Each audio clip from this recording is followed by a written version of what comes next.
Hello friends, मैं doctor Mona आपका welcome करती हूँ मेरे इस नए वीडियो में, जिसमें मैं आपको बताने वाली हूँ 10 signs and symptoms of disc prolapse. तो दोस्तों, 10 signs and symptoms, there are lot many signs and symptoms जो मैं कवर करूँगी इस वीडियो में, और जिससे आप जान सकते हैं घर पे बैठे जब भी आपको बैक एक हो कि वो कहीं डिस्क का प्रॉब्लम है या नहीं। तो दोस्तों, सबसे पहले मैं ये कहना चाहूँगी कि ये वीडियो बहुत इन्फॉर्मेटिव होने वाली है, तो इसको ज़्यादा से ज़्यादा शेयर करिए, लाइक करिए, और अगर आप नए हैं चैनल में तो इन्फॉर्मेटिव वीडियोस जो आपके जॉइंट्स पेन से रिलेटेड बनते हैं वो देखने के लिए आप इस चैनल को सब्सक्राइब करना बिल्कुल मत भूलिए। तो दोस्तों, मैंने ये सोचा कि जब लोगों को बैक पेन होता है तो सबसे पहला ये दिमाग में आ जाता है कि कहीं मुझे डिस्क का प्रॉब्लम तो नहीं स्टार्ट हो गया, या फिर ये बैक एक है, हो रहा है, बहुत दिन से हो रहा है, तो कहीं ये मेरा डिस्क का प्रॉब्लम तो नहीं बन जाएगा। तो दोस्तों, ये वीडियो बनाना मैंने बहुत ही इम्पॉर्टेंट इसलिए समझा, एंड मैं हमेशा जैसे आपके साथ इंफॉर्मेशन और नॉलेज शेयर करती हूँ तो वो इस वीडियो में मैं करने वाली हूँ। तो दोस्तों, सबसे पहले जानते हैं कि साइंस एंड सिम्टम्स क्या होते हैं। साइंस एंड सिम्टम्स, साइंस वो होते हैं जो डॉक्टर पेशेंट में दिखता है, यानी कि आपको जब भी कोई प्रॉब्लम है, लाइक बैक पेन का प्रॉब्लम है, तो जो जो साइंस डॉक्टर देखेगा वो साइंस होते हैं, और जो सिम्टम्स यानी कि जो कंप्लेंट्स, जो डिफ़िकल्टीज़ आप बताते हैं डॉक्टर को, वो होते हैं सिम्टम्स। तो ये वीडियो साइंस और सिम्टम्स दोनों को मिला के बताई हुई है, और सिम्टम्स आप पहचान सकते हैं कि आपके जो सिम्टम्स हो रहे हैं बैक पेन के, वो कहीं डिस्क के प्रॉब्लम तो नहीं है, या फिर साइंस जो डॉक्टर देखने वाला है या डॉक्टर देख सकता है वो आप घर पे भी करके देख सकते हैं, चेक कर सकते हैं कि ये प्रॉब्लम आपका डिस्क के कारण तो नहीं हो रहा, ये पेन आपका डिस्क के कारण तो नहीं हो रहा। दूसरा, ये प्रॉब्लम MRI कई बार कई लोग एक्सपेंसिव भी होता है, और जब बैक एक स्टार्ट होता है तो वो सोचते हैं कि MRI कराना ज़्यादा मतलब एकदम से MRI में कराने के जाना नहीं चाहते, या फिर कई लोग अफोर्ड नहीं कर पाते, तो ये उनके लिए भी इंफॉर्मेटिव है। तो दोस्तों, मैं ये नहीं कहूँगी कि MRI कराना इम्पॉर्टेंट नहीं होता। कई बार फिजियोज को या आपके ऑर्थोज को या फिर डॉक्टर्स को पेन बढ़ता चला जाता है, ट्रीटमेंट के बाद भी सॉल्व नहीं होता, तो आपको MRI कराने की सलाह दी जाती है, तो आप ज़रूर कराइए जब आपको सलाह दी जाती है। बट अननेसेसरी MRI के एक्सपोजर से बचने के लिए आप ये वीडियो ज़रूर देखिए और अपने फ्रेंड्स और रिलेटिव्स के साथ भी शेयर करिए। तो आइए जानते हैं वो क्या 10 साइंस एंड सिम्टम्स हैं। फ्रेंड्स, सबसे पहले जो बैक पेन डिस्क प्रोलैप्स के कारण हो रहा है, उसमें आपको बैक पेन कहाँ होगा? यहाँ पीछे, सेंटर ऑफ द बैक, जो L4 L5 बोलते हैं हम, और यहाँ सेंटर ऑफ द बैक में आपको पेन होगा, और वो कभी आएगा कभी जाएगा, कम्स एंड गोस। तो इस तरह का पेन भी आपका डिस्क प्रोलैप्स के कारण हो सकता है। नंबर 2 है कि आपको सडन जर्क होगा। सडन जर्क, लाइक आपने कुछ सामान उठाया तो आपको एकदम से इतना जर्क जैसा फील होगा, एकदम क्रिक जैसा लगेगा कि आप वापस से सीधे होने में आपको बहुत दिक्कत होगा। कई बार आप बाथरूम में बाथिंग के बाद जैसे लो स्टूल्स यूज़ करते हैं, तो उससे आप जब खड़े होते हैं तब भी इस तरह का प्रॉब्लम आपको हो जाता है। लाइक कई बार मॉर्निंग में जब उठते हैं और ब्रश करते हैं, ब्रश करते करते जैसे हल्का सा हम बेंड होते हैं तो आप सीधे होते हैं, तो आपको एकदम से सडन जर्क फील होगा। तो ये भी आपका डिस्क प्रोलैप्स के कारण हो सकता है। नंबर 3 है मॉर्निंग पेन, यानी कि जब आपको एक्यूट पेन है, यानी आप डिस्क प्रोलैप्स हो गया है, तो उसके कारण आपका नींद में एकदम से आपकी नींद जो खुलेगी वो पेन के कारण खुलेगी। ये मॉर्निंग पेन होता है, ये मॉर्निंग स्टिफनेस से डिफरेंट है कि जब आप उठने के बाद आपको पेन हो रहा है, आप मूव नहीं कर पा रहे, इसमें आपको आपकी नींद ही पेन के कारण खुलती है। तो ये नंबर 3 रीज़न है आप डिस्क प्रोलैप्स के कारण। तो now next we are coming to the number 4, pain in sitting, यानी कि आप जब हम बैठते हैं तो इंट्रा एब्डोमिनल प्रेशर हमारा बढ़ जाता है, तो बैठने के कारण नॉर्मली हम इस तरह से बैठते हैं, थोड़ा सा इस तरह से आगे उठ के।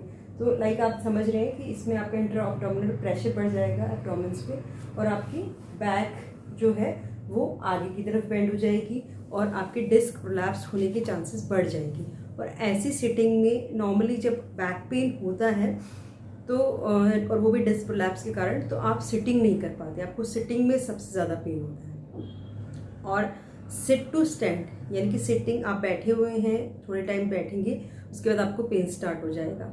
फिर जब आप बैठ के खड़े होंगे, लाइक आप इस तरह से बैठे हैं और आप ऐसे उठ के खड़े होते हैं, तो इसमें आपका और बेंडिंग हुआ नी का, तो इसमें आपके स्पाइन का और बेंडिंग हुआ, तो इससे आपके बैक में फिर से स्ट्रेन कर्व बढ़ जाता है। तो डिस्क प्रोलैप्स के कारण आपको ये पेन होता है। तो ये सिटिंग पोजीशन जो होती है ये आपकी प्रॉपर होनी चाहिए। इस पे मैंने बहुत वीडियोस बनाए हैं पॉस्चर से रिलेटेड, तो वो आप ज़रूर देखिए, उनका लिंक मैं वीडियो में दे दूँगी। तो ये जो प्रॉब्लम है सिटिंग में आपको पेन होगा, तो ये पेन आपका डिस्क प्रोलैप्स के कारण हो सकता है। नाउ दोस्तों, जब आपको मॉर्निंग पेन हुआ, नंबर 4 सिम्टम मैंने बताया। नंबर 5 है अगेन इंट्रा एब्डोमिनल प्रेशर के कारण कफिंग एंड स्नीजिंग। कफिंग और स्नीजिंग में आपको बहुत पेन होता है। जब आप कफ करते हैं ऐसे तो आप देखेंगे कि आपके पेट की मसल्स वर्क कर रही होती है। तो जब ये कफिंग और स्नीजिंग करते हैं तो आपके बैक में जर्क्स आते हैं, और वो माइन्यूट जर्क्स होते हैं जिनके कारण डिस्क का मूवमेंट होता है, और डिस्क प्रोलैप्स के कारण ये पेन होता है आपको। तो दोस्तों, इसमें पेशेंट को पेन होता है तो हम बेल्ट एडवाइस करते हैं। जब इस हद तक पेन हो रहा है कि आपको कफिंग और स्नीजिंग में भी पेन हो रहा है, तो डिस्क जो बेसिकली बेल्ट होता है, बेल्ट का यही रोल होता है कि वो आपका जो इंटर एब्डोमिनल प्रेशर है और बैक की मसल्स जो बिल्कुल वीक हो गया उनका बैलेंस बनाने का काम करता है और आपको प्रॉपरली सपोर्ट देता है। नाउ नेक्स्ट है आपको शियाटिका की प्रॉब्लम भी। शियाटिका पे मैंने वीडियो बनाया है, उसमें आपको मैंने बताया था कि बैक से लेकर आपके पूरे पाँव में दर्द होता है पीछे की तरफ, तो वो शियाटिका का दर्द भी आपका डिस्क प्रोलैप्स का कारण हो सकता है। नॉर्मली शियाटिका में नंबर 1 कारण है डिस्क प्रोलैप्स। अगर आपको शियाटिका हो रहा है तो सबसे पहले हम सस्पेक्ट करते हैं कि कहीं डिस्क में कोई प्रॉब्लम तो नहीं है। तो सबसे नंबर 1 रीज़न होता है डिस्क प्रोलैप्स शियाटिका का। Now the next we are coming to the signs. तो साइंस में क्या होता है कि आपका हम ये देखेंगे SLR बहुत कॉमन है। SLR straight leg raise. Straight leg raise ये 7th रीज़न है डिस्क प्रोलैप्स का। इस पे हम चेक करते हैं, आप खुद भी चेक कर सकते हैं। तो जब हम ऐसे लेटते हैं, मैं अब दिखाती हूँ आपको,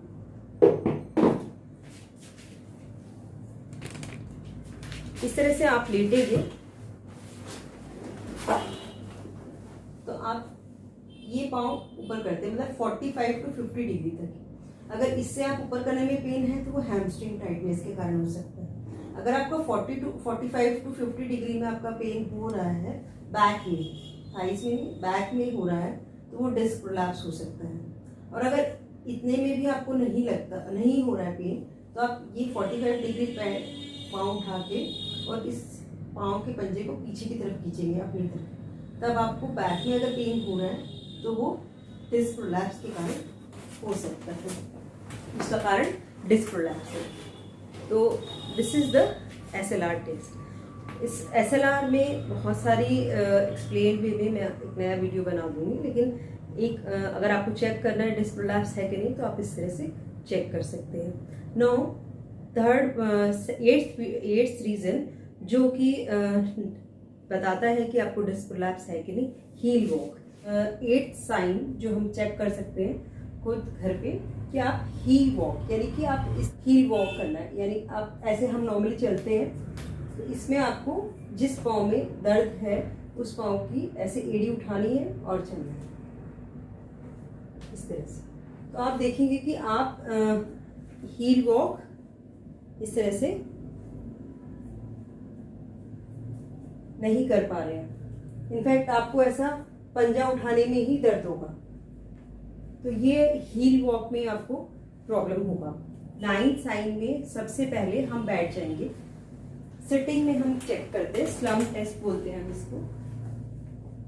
ये पूरा स्लम टेस्ट पे मैं एक अलग वीडियो बनाऊंगी। इसमें आप सिटिंग में आप चेक कर सकते हैं। आपको पाँव उठाना है अपना इस तरह से और पंजा पीछे की तरफ ऐसे अपनी तरफ खींचना है। इसमें आपको पूरा पीछे की तरफ पेन होगा, बैक में भी पेन होगा।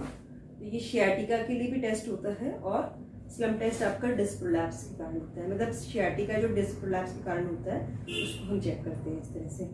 दूसरा, अगर फिर भी नहीं हो रहा है देन आप इस तरह से अपनी नेक को बेंड करेंगे तो इसमें पूरा आपका स्ट्रेच जाएगा। अगर आपको डिस्क प्रोलैप्स है तो आपको इसमें भी पेन होगा। नाउ 10th है वो सिम्टम है जिसमें कि पेशेंट का प्रेजेंटेशन होता है। यानी कि हम देखते हैं कि पेशेंट किस तरह से चल के आ रहा है। तो पेशेंट देखते ही हमें पता चल जाता है कि वो डिस्क का प्रॉब्लम है उसको। तो जिस तरफ से आपकी डिस्क होगी उस तरफ से आप बेंड नहीं करोगे, आप ऑपोजिट साइड इस तरह से पेशेंट आएगा। इस तरह से पेशेंट की जो पेशेंट इस तरह से पेन आता है उसको, और वो जिस तरफ उसका डिस्क समझो इस तरफ प्रोलैप्स हुआ है, लेटरल पोस्टीरियर लेटरल अगर हुआ है तो आप वो पेल्विस रेज हो जाएगा, कंधा भी इस तरफ का रेज हो जाएगा और इस तरह से ऐसे आएगा। बहुत ही धीरे चलता हुआ और इस तरह से आपका वो पूरा इंस्टेबिलिटी हो जाएगी। इसको इंस्टेबिलिटी भी कहते हैं, पोस्चर इम्बैलेंस भी कहते हैं। तो ये इंस्टेबिलिटी को करेक्ट करने के लिए भी बेल्ट देते हैं हम लोग, ताकि वो धीरे धीरे जैसे जैसे डिस्क प्रोलैप्स ठीक होता है और जो मसल एकदम स्पाज्म में आ जाती है वो रिलैक्स होती है तो वो वापस से उसका पोस्चर ठीक होने लग जाता है। तो ये बहुत ही ज़्यादा जब बढ़ जाता है प्रॉब्लम तो वो डिस्क का तब ये इस तरह की स्थिति आती है। तो दोस्तों इस वीडियो को ज़्यादा से ज़्यादा लाइक करिए, शेयर करिए, और अगर आप नए हैं हमारे चैनल पे तो don't forget to subscribe the channel, ताकि आने वाली वीडियोस जो बैक पेन से रिलेटेड है, डिस्क प्रोलैप्स से रिलेटेड है, वो आप तक पहुंच सके और आप एक्टिव रह सके, पेन फ्री रह सके और प्रॉब्लम से बच सके। यही एम है हमारे इस चैनल का। और मैं एक बात और शेयर करना चाहती हूँ कि जो ऑनलाइन फिजियोथेरेपी कंसल्टेशंस का हमने स्टार्ट किया हुआ है तो उसके हमें बहुत अच्छे रिस्पॉन्स आ रहे हैं एंड लोगों को रिजल्ट्स भी अच्छे मिल रहे हैं। तो आप अगर कोई भी प्रॉब्लम है आपकी बैक पेन से रिलेटेड या जॉइंट पेन से रिलेटेड वो शेयर कर सकते हैं, और हमारी ऑनलाइन कंसल्टेशन सेवा लेने के लिए आप दिए गए नंबर पे व्हाट्सएप कर सकते हैं। एक छोटी से प्रोसीजर से आप अपॉइंटमेंट फिक्स कर सकते हैं। तो आप स्वस्थ रहिए, हंसते रहिए, मुस्कुराते रहिए and don't forget to like, share and subscribe. मैं डॉक्टर मोना आपसे विदा लेती हूँ और मिलती रहूँगी ऐसे ही इंफॉर्मेटिव और एजुकेटिव वीडियोज़ के साथ में। Thank you so much.